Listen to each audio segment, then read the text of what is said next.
ये है मुझे गोटे स्टॉप हाजी गुल मोहम्मद सुमरो आई ही आए मेन गिटी मुझे गोठड़े लंदड़ ही गिटी मुझे गोठड़े वेंदी आहे मेन ही आए मार जो वाड़ो जो तबाही बर्बाद थी चुको है। सो हलूं था अगे गोठ जी तफ़सील तव्हांखे ॿुधायां थो। ही असांजो प्राइमरी स्कूल ये जो पानी में दमजी वियो ये थो असांजो प्राइमरी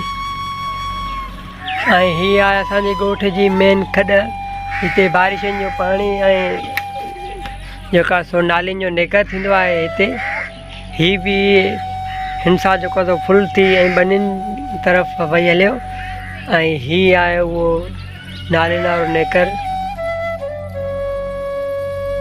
मुंहिंजे ॻोठ जो मदरसो जिते असांजा ॿार पढ़ंदा ॿार राइश कंदा खट पई आहे। सो असांजो मदरसो बि अॼु जेका सो शहीद थी चुको हिन बारिश में। ही हालत आहे असांजे मदरसे जी। ये दीवार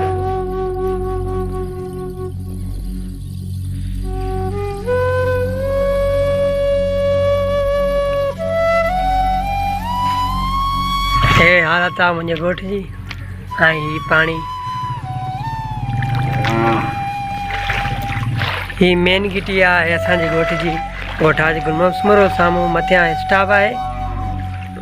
ही दोस्तों तव्हांखे हिकु ॿी ॻाल्हि ॿुधायां त असांजे ॻोठ भरिसां हिकु वॾी सिम आहे उहा जेका टुटी पई आहे त हाणे असांजी जेका गिटियुनि में मच्छी बीठी आहे। असांजे घरनि में मच्छी बीठी आहे माना जिते जिते पाणी आहे उते मच्छी आहे। माना असांखे इहा सहूलियत आहे त असां घर वेही मच्छी जेका मारे ऐं पचाए खाई सघूं था।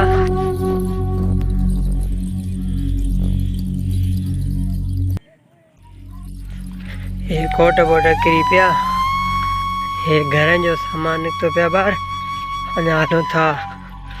तो हाणे सुकून आहे। हाणे अॻे जेका पाणी न आहे बसि जेका स्टाफ खां लहंदे असांजे ॻोठ में पाणी आहे ॿ टे घर हाणे हेठि पाणी न आहे।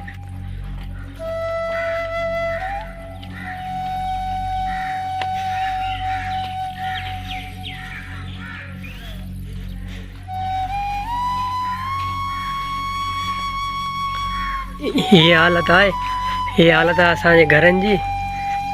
जेका सॼा घर किरी पिया हितां खां वठी तक़रीबन इहे जेके बि घर आहिनि सॼो ॻोठ ख़ाली आहे। हिते को बि माण्हू तव्हांखे नज़र न ईंदो छो त बारिश जे करे हे जेको आहे हेठां ई इलाइक़ो आहे पाणी त हाणे सुकी। ऐं हीअ आहे इमाम बारगाह असांजे मुंहिंजे ॻोठ जी हुनजी बि हालत तमामु ख़राबु लॻी पई आहे। हीअ आहे इमाम बारगाह हे साम्हूं जेको आहे सो अलम पाक लॻो पियो आहे ऐं ही इमाम बारगाह जी हालत ही पाणी बीठो आहे इमाम बारगाह में। ऐं हीअ आहे असांजे ॻोठ जो जेको आहे हेठूं ई जेको आहे सो पाड़ो। हिन पाड़े में जेकॾहिं थोरो घणो बि मींहुं वसंदो आहे त हीअ पाड़ो जेको आहे सो बारिश सां फुल थी वेंदो आहे। पर हिन साल त बारिश इलाही पई आहे इन करे हीअ जेको आहे सो सॼो पाड़ो ख़ाली लॻो पियो आहे छो त हिन साल हिन पाड़े जा तक़रीबन 4-5 घर किरी विया 6-7। हे मुंहिंजे दोस्त अल्लाह समरे जी जेका सो दुकान हुई हिते शाम जो समोसा पकोड़ा खपाईंदो हिन ग़रीब जी दुकान बि किरी पई। हिन खां अलावा खोड़ सारो जेका सो नुक़सानु थियो आहे मुंहिंजे ॻोठ जो। हे पोयूं जेका सो माल जो वाड़ो इहो बि किरी पियो।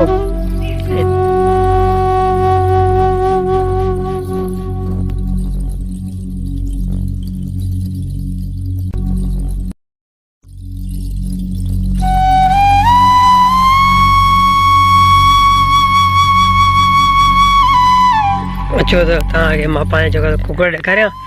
ही कुकड़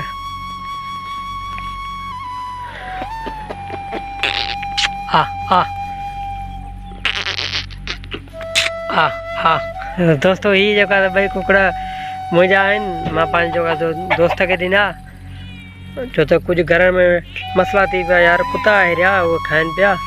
ऐं ही जेका 2 कुकड़ हितां मुंहिंजा आहिनि बाक़ाया हुन दोस्त जा आहिनि जेके वञनि। हीअ हालत आहे हीअ ॾिसो हे सॼो घर पाणी लॻो पियो आहे ऐं उहो साम्हूं हेठियां वारो घर जेको सॼो पाणी लॻो पियो आहे।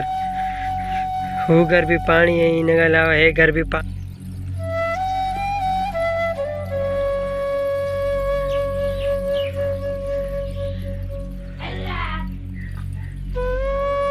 दोस्तों ही अथव जेका वणनि जी फसल। ही जेके असां हिन साल कयासीं ट्यूबवेल हलाए, हिते पाणी जो मसइलो उहो 2-3 महीना अॻु मुंहिंजे ट्यूबवेल हणाए जीअं तीअं करे असां पंहिंजा हे जेका फसल कयासीं। अञा पहिरियों ई वारो ई न कढियोसीं, ऐं मथां बारिश अची वई ऐं असांजा फसल जेका सुकी ऐं तबाह थी विया। ईअं हफ़्ता लगातार असांजे ॻोठु जेका मींहुं पियो, सो उनजे करे तक़रीबन सॼो ॻोठु जेका घर पंहिंजा जेका घर छॾे हितां हलिया विया, के कराची विया, के काॾे हुन माल मथां पंहिंजो काए विया। त हाणे हाणे जंहिं ॻाल्हि ख़ुशी आहे त उहा आहिस्ते आहिस्ते जेका मोटी आया आहिनि, जेका 2-3 फैमिलियूं मोटियूं आहिनि ऐं पंहिंजे जेका घर जो पाणी करे ऐं उहा आहिस्ते आहिस्ते जेका हिते रहणु लॻा।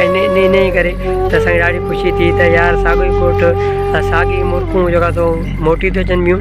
बाक़ी जेका काफ़ी फैमिलियूं अञा जेका कराची आहिनि ऐं जेका ॿियूं टकर साइड या ॿिया किथे किथे वग़ैरह वग़ैरह आहिनि। सो अलाह उन्हनि खे सलामत रखंदो ऐं अलाह कंदो उहो ॻोठु अची ऐं जेका